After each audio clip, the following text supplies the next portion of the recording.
موسیٰ علیہ السلام فرعون کے دربار میں کھڑے ہیں، چاروں جانب دشمن ہی دشمن ہے۔ جادوگر آ گئے، انہوں نے سانپ چھوڑے، حضرت موسیٰ کے ہاتھ میں ڈنڈا تھا۔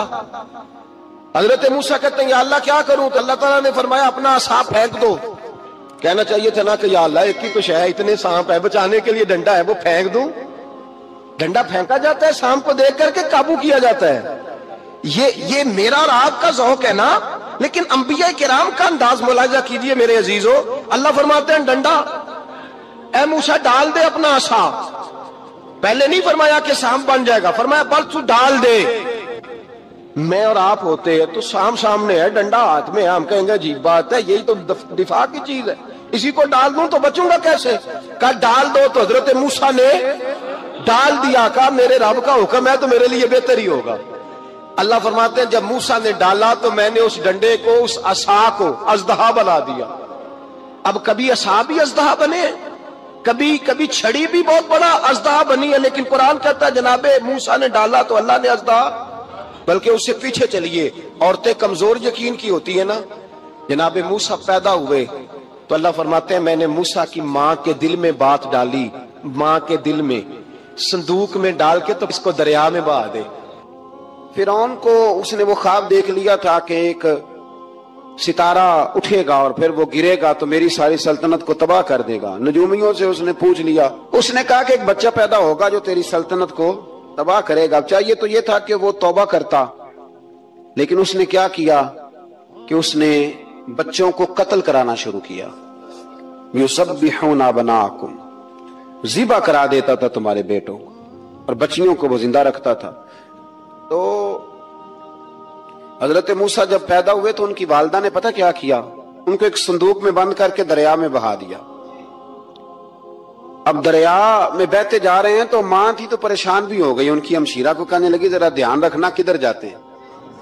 حضرت موسیٰ علیہ السلام دریا میں بہتے بہتے نا، فرعون نے نا دریا کے کنارے مکان بنایا ہوا تھا۔ آپ کو پتہ ہے بادشاہوں کا ذوق ہوتا ہے، آج کل ہمارے جو حکمران ہیں انہوں نے اس کا نام فارم ہاؤس رکھا ہوا ہے، میرا فارم ہاؤس، اور پرانے زمانے میں لوگ ڈیرا کہتے تھے۔ تو اس نے بھی اس طرح کا فارم ہاؤس بنایا ہوا تھا۔ وہاں پہ حضرت موسیٰ علیہ السلام تیرتے ہوئے تابوت کے اندر، صندوق کے اندر جا رہے ہیں۔ فرعون اور ان کی بیوی حضرت آسیہ بے اولاد تھی، بڑی تڑپ تھی بیٹے کی، وہ بھی وہاں کھڑی تھی۔ صندوق تیرتا ہوا آیا تو فرعون نے کہا کہ جاؤ پکڑ کے لاؤ دیکھو کیا ہے۔ جب وہ لے کے آئے نا تو آپ کی ہمشیرہ جو نگرانی کر رہی تھی پریشان ہو گئی کہ یہ تو اس کے ہاتھ لگ گئے، یہ تو اب مار ڈالے گا۔ لیکن جب خوبصورت اور چمکتا ہوا بچہ دیکھا تو بی بی آسیہ کہنے لگی یہ بنی اسرائیل کا ہے ہی نہیں، یہ تو پتہ نہیں کہاں سے بہتا ہوا یہاں آ گیا ہے، تم ایسے ہی چھوڑ، یہ پتہ نہیں کہاں سے، رکھ نہ لیں، رکھ نہ لیں۔ تو حضرت موسیٰ علیہ السلام وہ کہنے لگا نہیں انہی کے ہیں، موسیٰ علیہ السلام اسی کے ہیں۔ تو آسیہ کہنے لگی تیرے تو سر پہ نا بس بھوت ہی سوار ہو گیا، ہر وقت وہی لوگ تجھے یاد رہتے ہیں، یہ پتہ نہیں کہاں سے بہ کے آیا۔ اب رکھ لیا، مان گیا فرعون۔ آپ فرعون کے گھر میں جو اس لیے بچے مروا رہا تھا کہ میری سلطنت حضرت موسیٰ پیدا نہ ہو جائیں، تو اسی کے گھر میں پرورش پانے لگے، اسی کے گھر میں۔ اب عورتیں منگائیں گئی دودھ پلانے کے لیے، تو حضرت موسیٰ علیہ السلام کسی بی بی کا دودھ نہیں پیتے، تو آپ کی ہمشیرہ نہ وہیں دائیں بائیں گھومتی رہتی۔ تو کہنے لگی جناب آسیہ سے کہ میں ایک بی بی کو جانتی ہوں، بڑی صاف ستھری ہے، مجھے امید ہے یہ بچہ اس کا دودھ پیے گا۔ تو فرعون کہنے لگا دوڑ کے لا، تو وہ اپنی والدہ کو لے کے آئیں تو حضرت موسیٰ نے فوراً دودھ پینا شروع کر دیا۔ فرعون کو پھر تھوڑا شک ہوا۔ ایک روایت یوں بھی لکھی ہے بعض لوگوں نے کہ فرعون ایک دن اٹھایا ہوا تھا حضرت موسیٰ کی ابھی تھوڑی سی عمر تھی، تو آپ نے اس کی داڑھی پکڑ کے تو ایک گھونسا دے مارا، جلالی تو شروع سے ہے نا۔ تو کہنے لگا آسیہ تو مان نہ مان یہ بچہ وہی ہے۔ تو حضرت بی بی آسیہ کہنے لگی کہ تجھے غلط فہمی ہے، یہ وہ نہیں ہے۔ اس نے کہا دیکھو نا یہ تو اٹھاتی ہے تو پیار کرتا ہے، اور میرے جب قریب آتا ہے تو اس کے لب و لہجے میں تلخی محسوس کرتا ہوں۔ اس نے کہا بچوں کو کیا پتا۔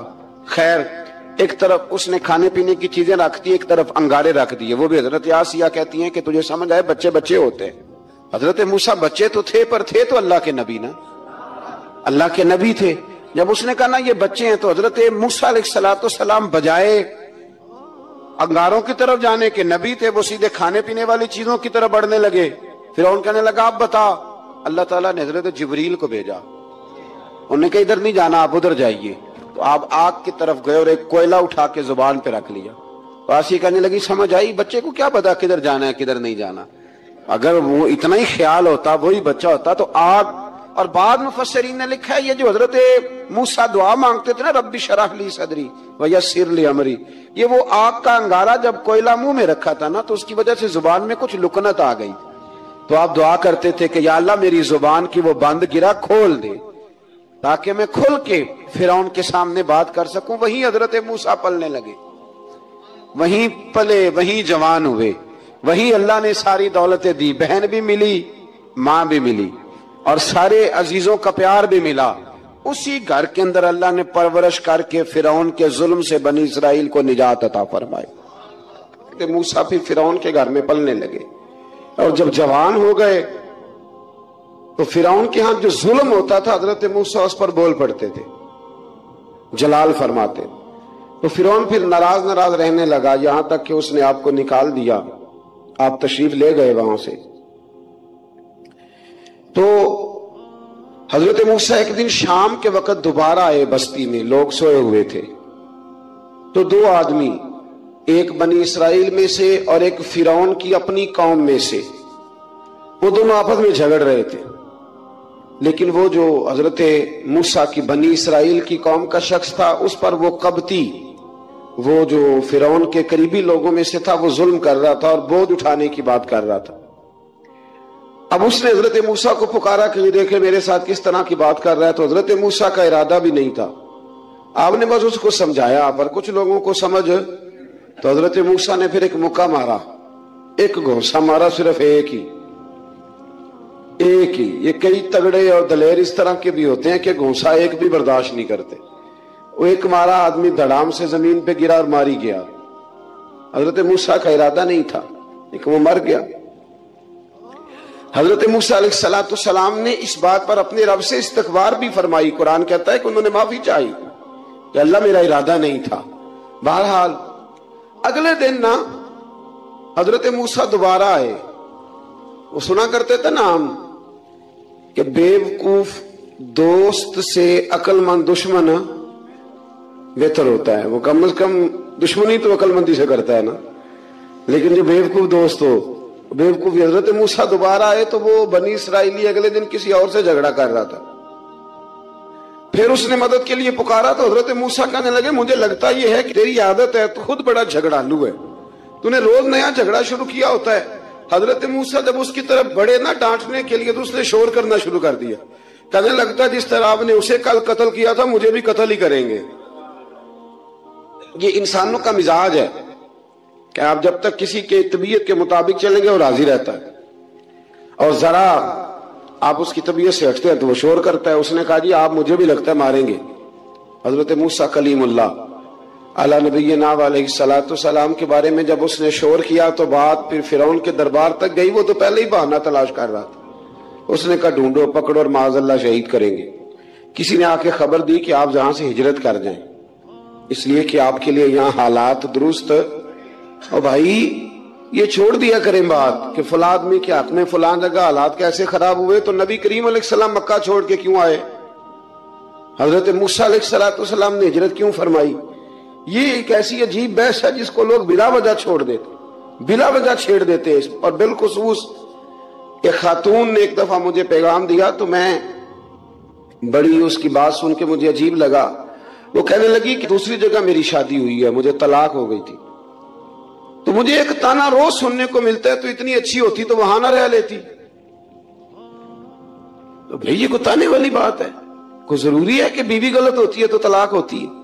اللہ کے محبوب علیہ السلام کی 2 صاحبزادیوں کو ابو لہب کے 2 بیٹوں نے طلاق بھیج دی تھی، کس کی غلطی تھی؟ تو آپ کیا کہہ سکتے ہیں جہاں کیوں طلاق؟ تو اتنی جلدی بات تھوڑی کر دیں گے، آپ تھوڑی احتیاط فرمائیں بولنے میں۔ تو حضرت موسیٰ علیہ السلام وہاں سے نکلے اور آپ مدین کی طرف چلے گئے۔ مدین وہ علاقہ تھا جہاں فرعون کی حکومت کوئی نہیں تھی۔ حضرت موسیٰ جیسے ہی وہاں پہنچے تو ان کے اندر ایک جذبہ تھا، ظلم ہوتا نہیں دیکھ سکتے، جب وہاں پہنچے تو انہوں نے دیکھا لوگ اپنے اپنے جانوروں کو گھاٹ پہ پانی پلا رہے ہیں اور دو خواتین ہیں وہ بالکل پیچھے کھڑی ہیں. تو حضرت موسیٰ کلیم آگے بڑھ کے کہنے لگے تم کیوں نہیں پانی پلاتی؟ تو وہ کہنے لگی ہمارا بھائی کوئی نہیں، باپ ہمارا بوڑھا ہے. اللہ اکبر. مجبوری یہ ہے، ہم ہیں بھی پردہ دار گھرانے کی، مجبوری ہماری یہ ہے کہ جب تک یہ سارے لوگ پانی پلا نہیں لیں گے اتنی دیر تک ہماری باری نہیں آئے گی.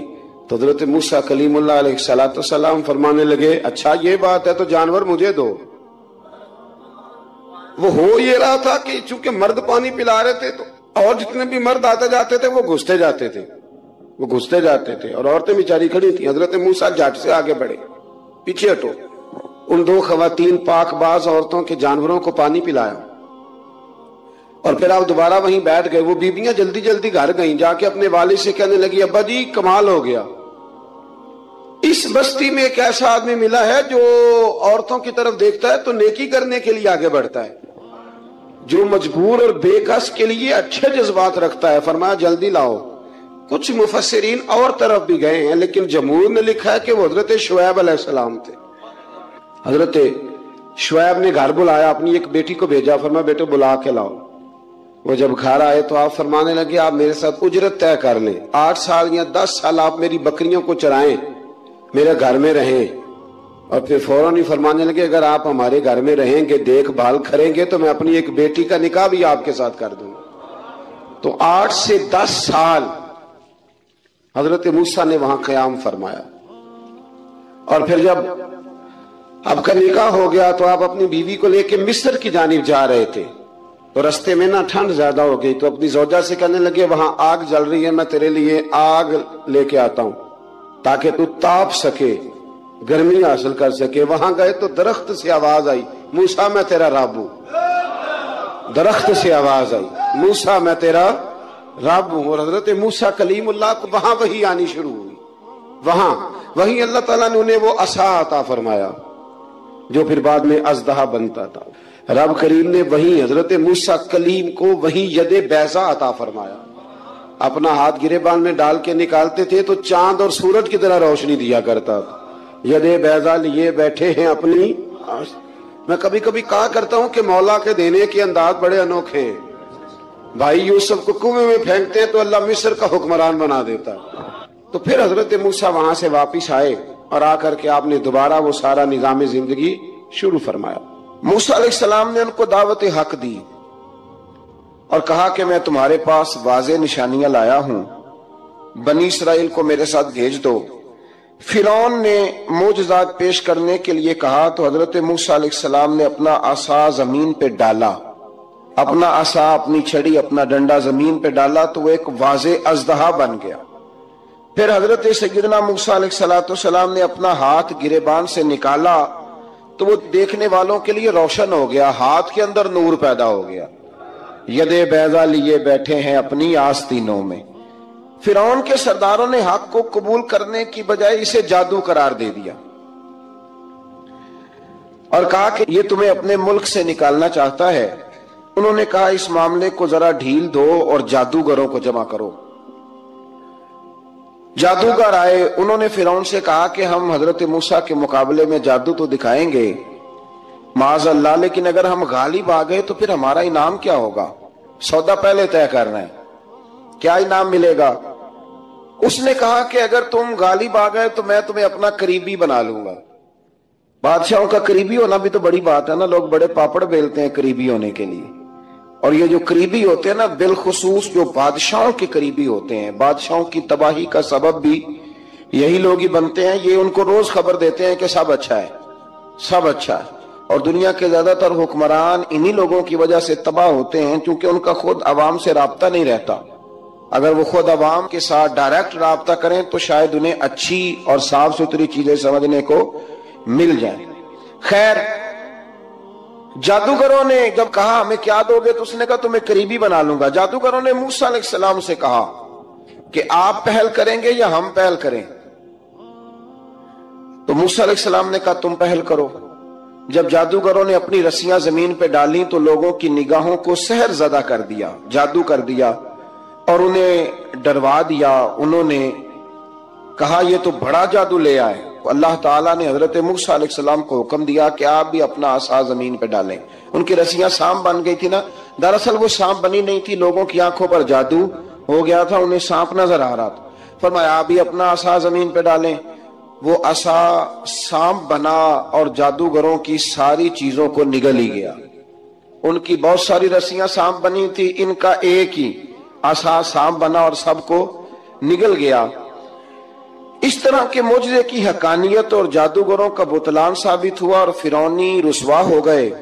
جادوگر سجدے میں گر گئے اور اللہ پر ایمان لے آئے. فرعون نے انہیں دھمکی دی کہ تم میری اجازت کے بغیر ایمان لے آئے ہو، میں تمہارے ہاتھ اور پاؤں مخالف سمت سے کاٹ دوں گا، یعنی الٹا ہاتھ کاٹ دوں گا، سیدھا پیر کاٹ دوں گا. میری بغیر اجازت ایمان لے آئے ہو، اور تمہیں سولی پہ بھی چڑھوا دوں گا. انہوں نے کہا کہ ایمان لانے کی پاداش میں تم ہمیں سزا دینا چاہتے ہو. پھر انہوں نے اللہ تعالیٰ سے صبر اور استقامت کی دعا کی. اس کے بعد فرعون نے بنی اسرائیل کے بیٹوں کو قتل کرنے کی اور بیٹیوں کو زندہ چھوڑنے کا حکم دے دیا. موسیٰ علیہ السلام نے قوم کو صبر کی تلقین کی اور کہا کہ نیک انجام اہل تقوی کے لیے. یہاں ایک لطیف بات ہمارے صوفیاء نے بھی لکھی ہے. صوفیاء کہتے ہیں کہ فرعون نے کلمہ نہیں پڑھا اور جادوگر کلمہ پڑھ گئے. وہ کس طرح کلمہ پڑھ گئے؟ تو کہنے لگے دراصل انہوں نے آتے ہی حضرت موسیٰ کا ادب بڑا کیا تھا. جادوگر حضرت موسیٰ کے مقابلے میں آ کے بھی ان سے کہتے ہیں کہ رسیاں آپ پہلے ڈالیں گے کہ ہم ڈالیں، آپ عصا پہلے رکھیں گے کہ ہم رکھیں. تو اتنا سا ادب کیا تو رب کریم نے فرمایا جو نبی کا ادب کرے وہ بے ایمان نہیں رہ سکتا. جو نبی کا ادب کرے وہ بے ایمان نہیں رہ سکتا، اور جو نبی کی بے ادبی کرے وہ ایماندار نہیں رہ سکتا. ختم ہو گئی بات. یہاں ہمارے صوفیاء نے یہ بات لکھی ہے کہ چونکہ انہوں نے آتے ہی کہا تھا کہ آپ پہلے ڈالیں گے یا ہم پہلے ڈالیں، تو حضرت موسیٰ سے انہوں نے پوچھ لیا. نبی کے پوچھے بغیر پہل نہیں کی تو اللہ نے انہیں ایمان کی دولت عطا کر. اللہ تعالیٰ نے فرعونیوں پر قحط سالی کا عذاب نازل کیا. فرعونیوں کا طریقہ یہ تھا کہ اچھائی کو اپنا کمال گردانتے تھے، کہتے تھے یہ ہماری طرف سے، اور برائی کو معاذ اللہ بدشگونی کے طور پر موسیٰ علیہ السلام کی طرف منسوب کرتے تھے. کہتے تھے معاذ اللہ آپ کی وجہ سے یہ سارا کچھ ہو رہا ہے. ہوتے نا نہیں کہتے ہیں جب سے میں وہاں گیا ہوں تب سے. ہمارے بزرگ ایک لطیفہ بھی سنایا کرتے تھے کہ کسی زمیندار نے نماز پڑھنی شروع کی تھی تو اس کے جانور مرنے شروع ہو گئے. اب لوگ سمجھتے ہیں کہ معاذ اللہ شاید یہ کسی بزرگ کے سبب سے ایسا ہے، حالانکہ یہ تو اللہ کی طرف سے آزمائش ہوتی ہے، اس کی حکمتیں ہوتی ہیں. اللہ تبارک و تعالیٰ نے ان پر عذاب کیا نازل کیا. آیت نمبر 130 اور 143 کا بھی آپ سورہ اعراف کی پڑھیں تو اللہ تعالیٰ نے ان پر ٹڈیوں کا، جموں کا، مینڈکوں کا اور خون کا عذاب نازل کیا. یہ کس قسم کا عذاب ہے؟ جمعے پڑ گئیں، ٹڈیاں آ گئیں، یہ اللہ نے عذاب نازل کیا. جب وہ عذاب میں مبتلا ہوئے تو موسیٰ علیہ السلام سے کہا کہ آپ اللہ سے دعا کریں کہ ہم سے یہ عذاب ٹل جائے. اگر ایسا ہوا تو ہم ایمان لے آئیں گے، بنی اسرائیل کو بھی آزاد کر دیں گے. لیکن موسیٰ علیہ السلام کی دعا کے نتیجے میں جب عذاب ٹل جانے کے بعد فرعونی پھر اپنے وعدے سے پھر گئے. بنو قریظہ والوں نے بھی کئی دفعہ حضور سے وعدے کیے پر اپنے وعدوں پر قائم. ایک بات آپ سے یہاں روک کے عرض کر دوں، ہم بھی کئی دفعہ کہتے ہیں ذرا بریک کبھی گاڑی کی نہیں نہ لگتی تو ہم ارادہ کرتے ہیں کہ آج سے ہی نماز شروع کر دینی. ذرا طبیعت زیادہ لیل ہوتی ہے تو ارادہ کرتے ہیں نا کہ بھائی آج کے بعد ہم نے نیک، پھر کیا ہوتا ہے شفا ہو گئی تو چھٹی ہو گئی. یہ طریقہ درست نہیں. یہ تو کفار کا طریقہ بیان کیا نا قرآن پاک نے. یہاں فرمایا جب اللہ تبارک و تعالیٰ نے انہیں نجات دے دی تو اپنے وعدے سے مکر گئے. تو پھر اللہ تبارک و تعالیٰ نے بنی اسرائیل کو سمندر پار کر کے ایسی قوم کے پاس پہنچا دیا جو بتوں کی پرستش کرتی تھی. وہ تو بچ گئے لیکن فرعونی سارے دریا کے اندر غرق ہو گئے. حضرت موسیٰ علیہ السلام سے کہنے لگے کہ ہمارے لیے بھی یہ خدا بنا دیجئے. حضرت موسیٰ علیہ السلام نے فرمایا بت پرستی کرنے والے جاہل ہیں. یہ بت پرست قوم کے پاس جب گئے نا بنی اسرائیل والے بت پوجتے ہوئے دیکھا تو کہنے لگے ہمارے لیے بھی سامنے بنا کے رکھ دو. فرمایا یہ تو جاہل ہیں، تم انہیں دیکھ کے اثر قبول کر رہے ہو اور اپنی جاہلیت کے باعث یہ ہلاک ہونے والے بھی ہیں. پھر اللہ تعالیٰ نے بنی اسرائیل پر اپنی نعمتوں کا ذکر فرمایا اور موسیٰ علیہ السلام نے اپنی قوم میں ہارون علیہ السلام کو اپنا جانشین فرمایا اور کوہ طور پر تشریف لے گئے. اللہ نے فرمایا وہاں آ جائیں میں آپ کو